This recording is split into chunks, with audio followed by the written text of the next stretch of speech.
So আজকে আমরা কিছু কিছু ইম্পর্টেন্ট ডিসিশনস নিয়েছি, যেরকম committee. So I will read out the names.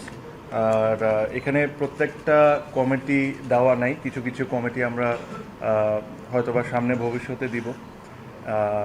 একটা কমিটি যেটা খুবই গুরুত্বপূর্ণ, যেটা আমি মনে করি হলো ক্রিকেট অপারেশনস। সো যেহেতু আমরা এখানে এসেছি ইলেকশনটাকে যত সুন্দরভাবে তাড়াতাড়ি করার জন্য, আর 3 মাস খুবই কম সময়ে আমাদের আছে, তো আমার কাছে যেটা ব্যক্তিগতভাবে মনে হয়েছে, ক্রিকেট অপারেশনস যে যারা কাজ করে তারা খুব প্রফেশনালি সুন্দরভাবে কাজ করছে।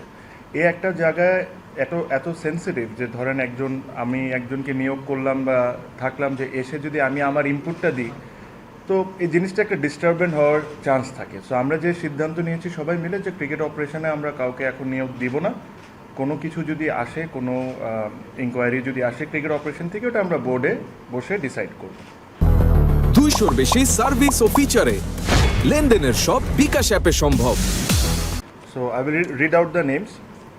So Tamim Iqbal, which is me, will handle working committee and facilities. Fahim Sinha will look after GD, which is game development and BPL. Rafiqul Islam Babu will be grounds. Tanzil Chaudhary will be age group. Salman Spahani will be marketing and discipline. Rasna Imam will be women's wing, medical and complaint committee. Shafil Khusru will be finance and welfare. Said Ibrahim Ahmed will be security and tender and purchase. Minajul Abidin Nanu will be tournament committee. Mirza Yasir will be logistics, and Atar Ali Khan will be umpire committee. So এটা ছিল committee ওয়াইজে। আরও কিছু কিছু সিদ্ধান্ত আমরা নিয়েছি, যেরকম আমাদের মেন্স অ্যান্ড উমেন্স এদের বিষয়। মানে আমি অ্যাকচুয়ালি নিজেই আজকে কয়েকটা জিনিস দেখে খুবই অবাক হয়েছি, যে আমাদের যে উমেন ক্রিকেটাররা আছেন, যারা যখন ডোমেস্টিক ম্যাচ খেলেন, ডোমেস্টিক ম্যাচের আপনাদের ধারণা আছে তাদের ম্যাচ ফি কত? I don't know if you know or not. এটা একসময় 1,000 টাকা ছিল। তারপরে এটাকে করে একটা প্রপোজড 5,000 টাকা পর্যন্ত করা হয়েছে, যেটা আমার কাছে মনে হয় যে এটা কোনোভাবেই ঠিক না। ওনারাও 20 ওভারের ম্যাচ খেলেন, ওনারাও 50 ওভারের ম্যাচ খেলেন, ওনারাও 2 দিন 3 দিনের ম্যাচ খেলেন। টাকা এখনও যে জিনিসটা আজকে আমরা অ্যাপ্রুভ করেছি, এটাও আমি বলবো না যে খুব ভালো, but it is much better, because সব কিছু ইনক্রিজ করার একটা লিমিটেশনস আছে।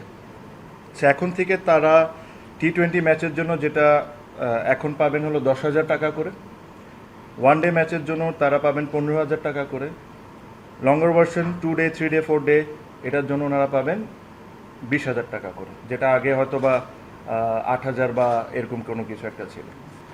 ওনাদের ন্যাশনাল কন্ট্রাক্ট, যেটা হলো ন্যাশনাল টিমের প্লেয়ারদের বাদে যেটা ডোমেস্টিক প্লেয়ারদের কন্ট্রাক্ট যেটা আছেন, ওটাতে 30 to 35 ওমেন ক্রিকেটাররা কন্ট্রাক্টেডে আছেন।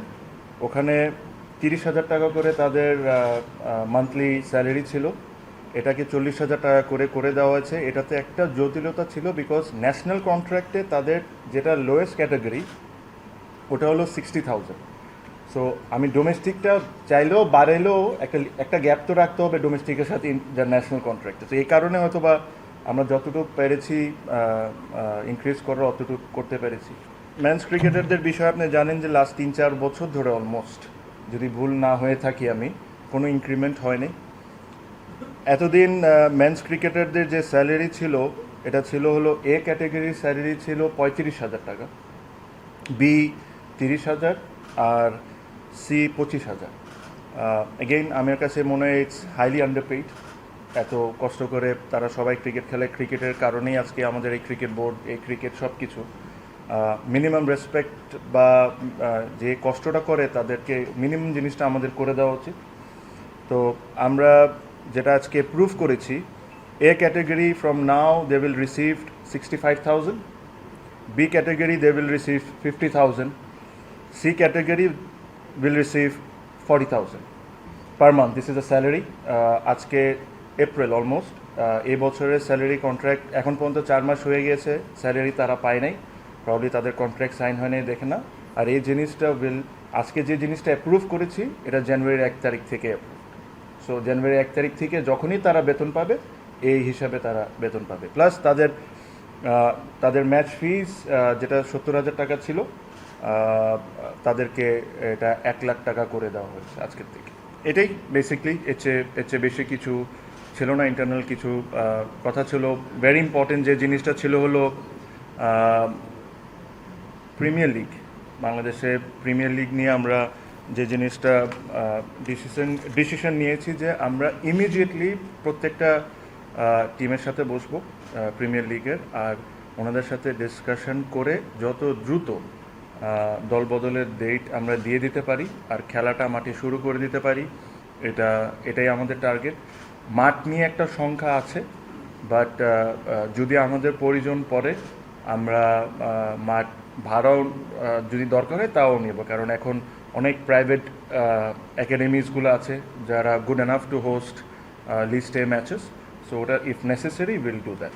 আরেকটা ইম্পর্টেন্ট বিষয় হচ্ছে, আপনারা জানেন যে আমাদের বাংলাদেশ সরকার এনকারেজ করছে যে আমরা যতটুক ইলেকট্রিসিটি সেভ করতে পারি, যতটুক এদিকে আমরা সবাই মিলে অ্যাজ আ নেশন যতটুকু হেল্প করতে পারি, সো এইগুলো চিন্তা মাথায় রেখে আমাদের নিউজিল্যান্ডের ম্যাচের টাইমিং আমরা চেঞ্জ করছি। সো আমরা যতটুকু পারবো মিনিমাম আন্ডার লাইটে খেলার চেষ্টা করব।